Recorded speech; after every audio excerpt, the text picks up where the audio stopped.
Om Swastiastu. Assalamualaikum warahmatullahi wabarakatuh. Perkenalkan, nama saya Niputunita Aslestari, NIM 1813-1110 dari kelas A. Pada kesempatan kali ini saya akan presentasikan mata kuliah pakan alami, tepatnya mengenai bagaimana cara untuk budidaya pakan alami Artemia salina. Yang pertama yaitu dari definisi pakan alami. Pakan alami merupakan salah satu faktor penting yang mempengaruhi keberhasilan usaha budidaya ikan. Sebagian besar pakan alami ikan adalah plankton, yaitu fitoplankton dan zooplankton. Pakan alami untuk larva atau benih ikan punya beberapa kelebihan, yaitu ukurannya relatif kecil serta sesuai dengan ukuran larva dan benih ikan. Nilai nutrisinya tinggi, kemudian mudah dibudidayakan, gerakannya dapat merangsang ikan untuk memangsanya, serta dapat berkembang biak dengan cepat sehingga ketersediaannya dapat terjamin, serta biaya pembudidayaannya relatif mudah. Selanjutnya yaitu ke definisi Artemia salina.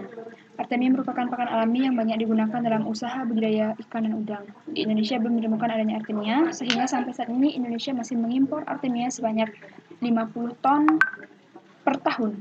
Walaupun pakan buatan dalam berbagai jenis telah berhasil dikembangkan dan cukup tersedia untuk larva ikan dan udang, namun Artemia masih tetap merupakan bagian yang esensial bagi pakan larva ikan dan udang di unit pembenihan. Nah, berikut merupakan klasifikasi dari Artemia. Menurut Priambodo dan Triwahyuningsih tahun 2003, sistematika Artemia salina adalah sebagai berikut. Artemia berasal dari filum Arthropoda, kemudian dari kelas Crustacea, subkelas Brachiopoda, ordo Anostrasa, famili Artemidae, genus Artemia, spesies Artemia salina. Adapun morfologi dari Artemia salina, yaitu kista Artemia berbentuk bulat bertekuk dalam keadaan kering dan bulat penuh dalam keadaan basah. Warnanya coklat yang diselimuti oleh cangkang yang tebal dan kuat. Cangkang ini berguna untuk melindungi embrio terhadap pengaruh kekeringan, benturan keras, sinar ultraviolet, dan mempermudah pengapungan. Artemia dewasa memiliki ukuran antara 10-20 mm dengan berat sekitar 10 mg, yang bagian kepalanya lebih besar dan kemudian mengecil hingga bagian ekor. Kemudian Artemia salina mempunyai sepasang mata dan sepasang antennula yang terletak pada bagian kepala. Pada bagian tubuh terdapat 11 pasang kaki yang disebut thoracopoda. Alat kelamin terletak antara ekor dan pasangan kaki paling belakang. Salah satu antena Artemia yang jantan berkembang menjadi alat penjepit, sedangkan pada betina antena tersebut berfungsi sebagai alat sensor. Jika kandungan oksigen optimal, maka Artemia akan berubah warna menjadi kuning atau merah jambu. Dan warna ini bisa berubah menjadi kehijauan apabila mereka banyak mengkonsumsi mikroalga. Nah, berikut merupakan gambar Artemia dari ukurannya kecil hingga menjadi besar. Seperti inilah kurang lebih morfologi dari Artemia. Nah, selanjutnya itu siklus hidup Artemia. Siklus hidup Artemia bisa dimulai dari saat menetasnya kista atau telur. Setelah 15-20 jam pada suhu 25 derajat Celcius, kista akan menetas menjadi embrio. Dalam waktu beberapa jam, embrio ini masih akan tetap menempel pada kulit kista. Pada fase ini, embrio akan menyelesaikan perkembangannya kemudian berubah menjadi naupli yang sudah akan bisa berenang bebas. Pada awalnya, naupli akan berwarna oranye kecoklatan akibat masih mengandung kuning telur. Artemia yang baru menetas tidak akan makan karena mulut dan anusnya belum terbentuk dengan sempurna. Setelah 12 jam menetas, mereka akan ganti kulit dan memasuki tahap larva kedua. Dalam fase ini mereka akan mulai makan dengan pakan berupa mikroalga, bakteri, dan detritus organik lainnya. Pada dasarnya mereka tidak akan peduli atau tidak memilih jenis pakan yang dikonsumsinya selama bahan tersebut tersedia di air dengan ukuran yang sesuai.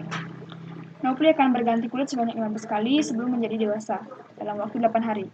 Artemia dewasa rata-rata berukuran 8 mm, meskipun demikian pada kondisi yang tepat mereka dapat mencapai ukuran sampai dengan 20 mm. Pada kondisi demikian, biomasanya akan mencapai 500 kali dibandingkan dengan biomasa pada fase naupli. Nah, berikut merupakan siklus hidup dari Artemia, dapat diperhatikan dari fase naupli, dari chat, kemudian breaking stage, emergency, sampai dia dewasa, berukuran kurang lebih 8-22 mm.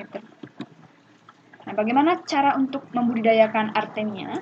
Artemia SP ini secara umum tumbuh dengan baik pada kisaran suhu 25-30 derajat Celcius. Kista Artemia kering tahan terhadap suhu negatif 273 hingga 100 derajat Celcius. Artemia dapat ditemui di danau dengan kadar garam tinggi, disebut dengan brainsem. Kultur biomasa Artemia yang baik pada kadar garam 30 hingga 50 ppt. Untuk Artemia yang mampu menghasilkan kista membutuhkan kadar garam di atas 100 ppt menurut Isnan Setio dan Kurniastuti pada tahun 1995. Faktor lain yang penting adalah pH, kemudian cahaya dan oksigen. Nilai pH berkisar antara 8-9 merupakan nilai yang paling baik, sedangkan pH di bawah 5 atau lebih tinggi dari 10 dapat membunuh Artemia. Penetasan kista Artemia dapat dilakukan dengan dua cara, yaitu penetasan secara langsung dan juga penetasan dengan cara dekapsulasi. Cara dekapsulasi ini dilakukan dengan mengupas bagian luar kista menggunakan larutan hipoklorit tanpa mempengaruhi langsung hidup embrio. Cara dekapsulasi ini merupakan cara yang tidak umum digunakan pada panti-panti benih. Namun untuk meningkatkan daya tetas dan menghilangkan penyakit yang dibawa oleh kista Artemia, cara dekapsulasi lebih baik digunakan. Langkah-langkah penetasan kista Artemia dengan cara dekapsulasi, yaitu dengan cara kista Artemia dihidrasi dengan menggunakan air tawar selama 1-2 jam. Kemudian kista disaring menggunakan plankton net 120 mikron dan dicuci bersih. Tahap selanjutnya kista dicampur dengan larutan kapur-taklorin dengan dosis 1,5 ml per 1 gram kista. Kemudian diaduk hingga warna menjadi merah bata. Lalu kista segera disaring menggunakan plankton net 120 mikron dan dibilas menggunakan air tawar sampai bau klorin hilang. Barulah siap untuk ditetaskan. Selanjutnya kista akan menetas setelah 18-24 jam. Adapun manfaat Artemia salina, yang pertama itu merupakan salah satu jenis udang krustasea yang memiliki ukuran tubuh sangat kecil, yang merupakan termasuk dalam famili Artemidae dan berodo Anastasta. Ukuran udang Artemia sangat mini, pada usia dewasanya hanya berukuran 10 hingga 12 mm, sedangkan larva Artemia salina baru menetas sebesar 0,35 hingga 0,45 mm saja. Artemia sangat banyak ditemukan di dalam benua air tawar di Amerika Serikat dan Argentina. Nah, Artemia ini merupakan suatu pakan alami yang biasanya digunakan dalam usaha budidaya ikan dan udang sebagai pakan utama dan sehat karena mengandung banyak nutrisi dan gizi sehingga ikan udang yang dibudidayakan dapat tumbuh lebih sehat dan tidak mudah sakit. Permintaan akan Artemia ini mengalami perkembangan yang sangat pesat di Indonesia yang kaya akan budidaya ikan dan udang. Namun karena pasokan Artemia ini sangat terbatas, untuk memenuhi kebutuhannya masih harus diimpor dari luar negeri. Oleh karena itu, saat ini sedang banyak orang yang berusaha untuk melakukan budidaya Artemia sebagai pemasok di dalam negeri yang tentu saja bisa bersaing lebih ketat dengan Artemia impor. Nah, sekianlah presentasi saya mengenai pakan alami khususnya Artemia salina. Semoga bermanfaat. Mohon maaf jika terdapat kesalahan kata. Saya tutup presentasi kali ini dengan Prana Santi. Om Santi Santi Santi Om. Assalamualaikum warahmatullahi wabarakatuh.